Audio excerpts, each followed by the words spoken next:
김지선 씨. 보통 산후 어느 정도 시기에 받으면 좋을까요? 보통 한 2개월 정도면 적당할 것 같습니다. 꼭 필요한 검사를 받고 오셨네요. 네.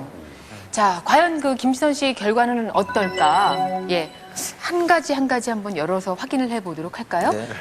네, 이제 왼쪽이 김지선 씨 자궁 모양입니다.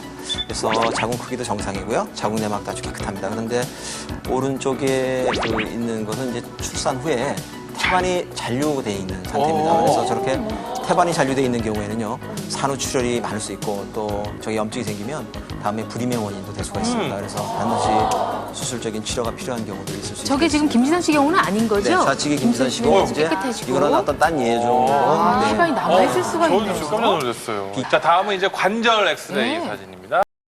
왼쪽이 이제 특히 가장 변화가 많은 것이요. 손목하고 골반입니다. 근데 네. 이제 대표적인 예로 하나 보여준 건데요. 오른쪽은 정상 골반입니다. 근데 이제 어떤 경우에는 분만 후에 골반이 이렇게 벌어질 수가 있습니다. 아유. 그래서 이게 과도하게 많이 벌어진 경우에는 정형외과적인 어떤 치료가 필요합니다. 왜냐하면 걷기도 힘들어지고요. 네. 그게 이제 저 치료가 이제 물론 한 4, 5개월 정도 되면 정상으로 돌아오긴 하지만 나중에 이제 그 여러 개 문제가 생길 수 있습니다. 그 관절에 문제가 생길 수 있기 때문에 정형외과적인 치료가 꼭 필요한 경우가 되겠습니다. 지금 김지선 씨 그 비만도 결과를 보면요. 아주 양호합니다. 정상으로 다 돌아왔고요. 김지선 씨가 지금 분만 후 4개월 됐다고 제가 알고 있는데요.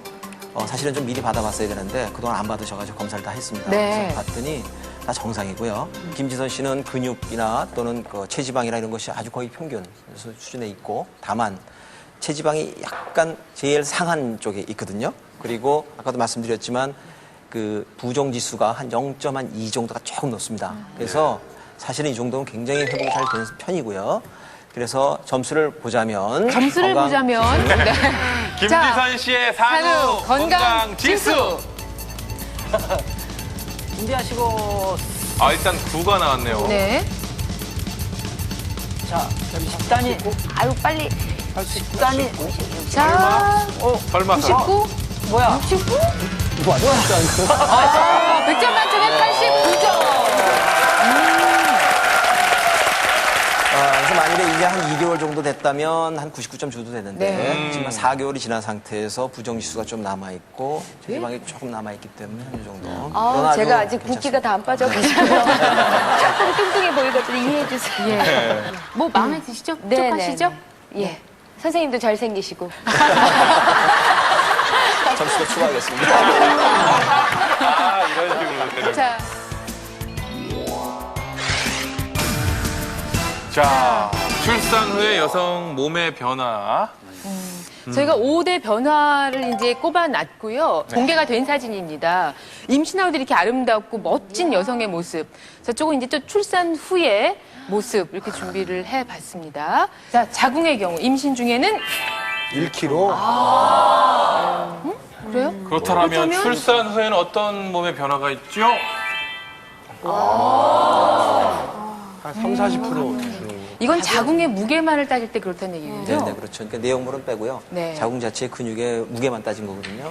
그 자궁의 크기가요. 보통 네. 이제 우리가 길이를 재게 되거든요. 네. 이게 이제 그 치골서부터 자궁 최상부까지 우리가 자로 이제 주수마다 재게 되는데 대개 임신 20주면 한 20cm, 30주면 한 30cm, 40주면 한 40cm 정도 된다고 보시면 됩니다. 그러니까 그 길이에 한 플러스 마이너스 3cm 정도 오차는 사람마다 좀 다르긴 하겠지만 네.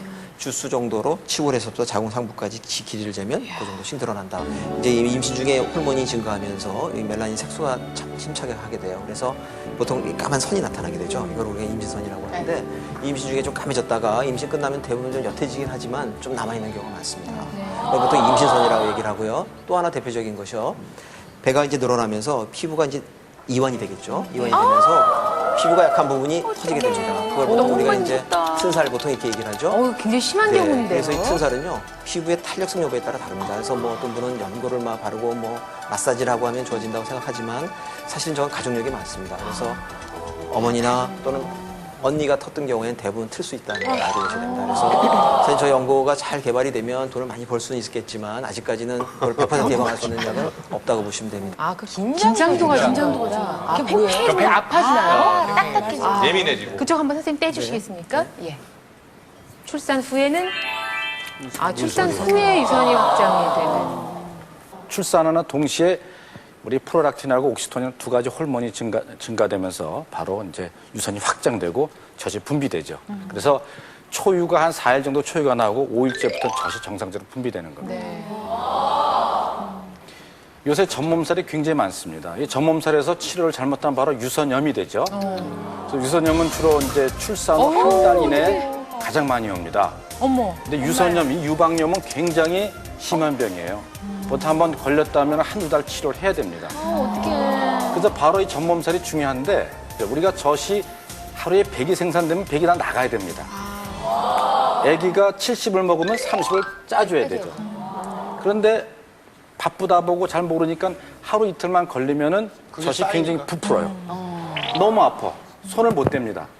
그러면서 바로 치료를 못하기 때문에 유선염이 됩니다. 올바른 수유법이죠. 그러니까 수유를 어떻게 해야 되냐 우리가. 그래서 수유를 하기 전에 반드시 이 뜨거운 물수건으로요. 유방을 천천히 또는 자극을 줍니다. 매번이요? 네. 네. 되게 한번 좀 따뜻한 가루를 주면은 유방이 좀 이렇게 우리가 피돌기가 좋아지죠. 네. 그런 상태에서 유방을 마사지를 하는데 그냥 하는 게 아니죠. 바깥에서 안쪽으로 문질러줘서 이 젖꼭지 쪽으로 가까이 오는 겁니다. 그 다음에는 이렇게 해가지고 바깥에서 안쪽으로 밀어줘요. 그리고 한 이걸 5분 정도 해준 다음에요. 약간 숙여가지고 좀 털어줘야 돼요. 흔들어주면 그 자극에서 만드는 젖들이 바로 이 젖꼭지로 모이기 때문에 아기가 빨기가 아주 좋아요. 그리고 수유를 끝난다면 반드시 남은 젖을 또 짜줘야 됩니다.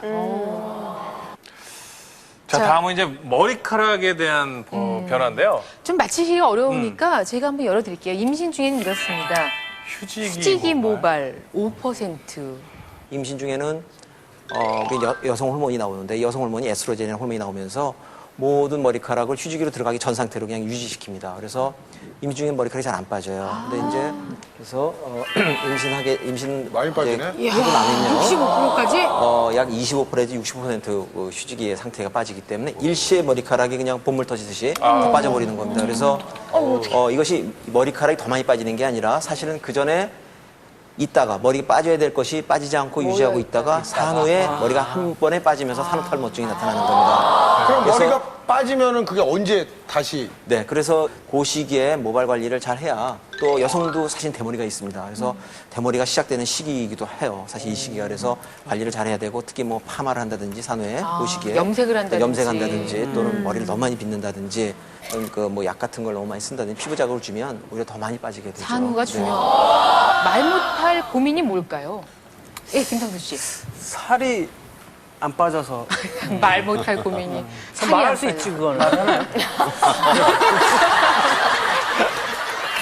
야, 그러네요. 다 나왔습니다. 그래서 이것의 예방법은요. 어쩔 수 없이 생길 수 있는 생리적인 변화들 중에 하나거든요. 그러면 이것을 좀 더 최소화할 수 있는 방법은 정확한 습관을 들이는 게 좋습니다. 변비 또는 요실금도 정확한 대변 또는 소변 보는 배변 습관을 중요하고요.